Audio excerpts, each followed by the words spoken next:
지친 하루를 달래줄 어머니의 손맛 그대로.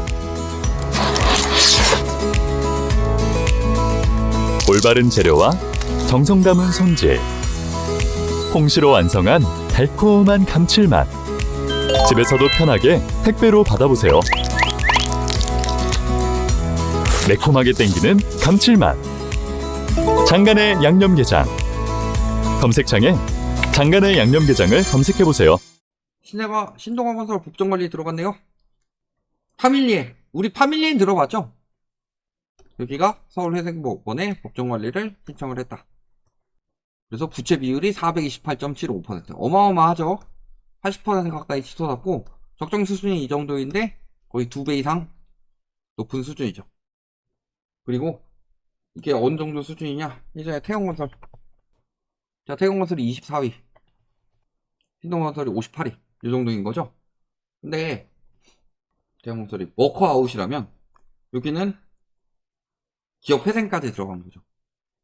그러니까 결국에는 대형 건설사들도 터질 수밖에 없는 겁니다. 당연히 PF 문제는 클 수밖에 없죠. 제가 전부터도 말씀드렸는데 PF는요 해결된 게 아니라 돌려막기로 연장하고 있었을 뿐이다. 그러니까 2022년부터 PF가 터지기 시작했는데 이때부터 단기 채권 발행 늘리고 채권 시장 불안을 없애기 위해서 은행채 발행을 줄이고, 이런 형식으로 단기 채권이 많다는 소리는 만기가 빨리 온다는 소리인데, 이런 것들이 연속되다가 23년 12월쯤부터 태영건설 터지면서 이제 드러나기 시작했죠. 근데 태영건설은 워크아웃이다. 워크아웃 뭐예요? 부실기업 회생을 위한 각종 구조조정과 경영 혁신 활동, 기업 개선 작업이다. 근데 신동아는 법정관리죠. 채권자, 주주, 기타 이해관계 이해해가지고 법정관리라고 하는데, 회사 정리 절차가 실정법상의 용업이다. 이런 상황이라서요, 뭐 워크아웃이랑 뭐 비슷하다라고도 볼 수 있겠지만 훨씬 더 강도 높게 들어가는 거죠. 워크아웃 같은 경우는 태영건설에서 자체적으로 한다면 신동아건설 같은 경우는 외부에서 아예 회생 절차를 들어가는 것이기 때문에 훨씬 더 세게 되는 거고, 58위가 터졌어요? 나머지는 어떨까요? 건설사 부채 비율을 한번 찾아봅시다. 일단은 여기 GS나 롯데, 에코플랜트 이런 것 같은 경우는 10대 건설사임에도 불구하고 늘어났고, 제가 그래서 롯데건설이나 GS 위험하다는 이야기 많이 했었잖아요. 그런 거고, 상위 50개 중에서 평균 부채 비율이 200%가 넘긴 곳이 13곳이다. 그러니까 아까 3개 있었으면은 나머지 한 40개 중에서도 쟤보다 높은 순위 중에서 200%가 넘는 곳들이 많이 늘어났다는 소리죠. 근데 삼부토건 부채 비율이 958%, KD, 금호건설, 태영건설. 태영건설도 아직 덜 끝난 거죠. 호롱글로벌. 이런 곳들이고, 지금 보시면 삼부토건 이런 데가 958%니까 신동아보다 훨씬 더 위험하죠. 2배 정도 더 위험한 수준이고, 금호건설이나 태영건설도 아직 신동아보다 더 위험합니다. 롯데건설은 20% 정도. 왜냐면은 롯데건설은 이제 위험해진 거잖아요. 롯데건설 같은 경우는 그 전에 롯데케미컬을 어느 정도 받아주고 있다가 이제 위험해지는 거고, 그러니까 롯데건설은 롯데케미컬의 침합바람에서 벗어났을 때 본격적으로 시작이 나오는 거죠. 신재생건설도 마찬가지일 테고. 그런 거라서 부채 비율 변화 이렇게 보셨을 때 이런 것들을 이제 조심하셔야 된다. 호거론 글로벌, 태영건설 200% 넘는 데서도 유독 한 300~400% 정도 이상 나오는 곳들, 300% 이상 정도 나오는 곳들, 이런 것들을 이제 유심히 보셔야 되겠죠. 삼부토건, KD 이런 것들을 중점적으로 보셔야 될 것 같네요. 이런 곳들이라서요. 아까 제가 지저만 본 게 몇 군데 나왔어요? 5개. 최소 5개 정도는 저게 상위 50개예요.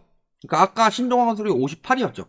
58위보다 더 위에 있는 도급 능력 상위의 건설사들 중에서도 한 5개 정도는 터지기 직전이다. 이미 부채 비율이 어마어마해서 위험 수위까지 올라왔는데 아직 터진 게 나오지 않았을 뿐이다 라는 거고요. 앞으로 문제는 더 커질 겁니다. 일단 분양가는 더 올린다고 그러죠, 정부가. 근데 분양가를 올리는데 사람들이 분양을 안 받죠. 왜? 비싸니까. 그럼 분양가가 비싼 이유는 무엇 때문이에요? 자재비가 올라가고 인건비가 올라갔기 때문이죠. 자재비, 인건비 합쳐봤자 자재비 같은 경우 제일 많이 올랐던 2021년부터 지금 24년까지 올랐던 거 합쳐봤자 한 30% 조금 넘어갈 테고, 인건비는 무슨 30%는 개뿔. 한 10% 올랐나 모르겠네요. 한 4년간. 작년에만 해도 뭐 인건비 올라가지고 건설비 자극된다 했는데 1점 몇 퍼센트 올랐어요. 물가 상승률보다도 덜 올랐는데 이것 때문에 분양가 자극된다 말하고 말하는 언론들은 진짜 너무하지 않냐. 근데 자재비 인건비 때문에 분양가가 계속 오를 거죠. 내가 이렇게 얘기하면 내 방송 많이 들어오신 분들이 태클 걸 거라고 얘기하고 이러고 있는데 아무도 태클을 안 걸어. 여러분 이거 다 거짓말인 거 아시죠? 아 그러면 진짜처럼 느껴진다. 안 되겠다. 이 드립은 안 되겠다. 이거 다 말도 안 되는 소리입니다. 핵심은 뭐예요? PF 이자 때문이다.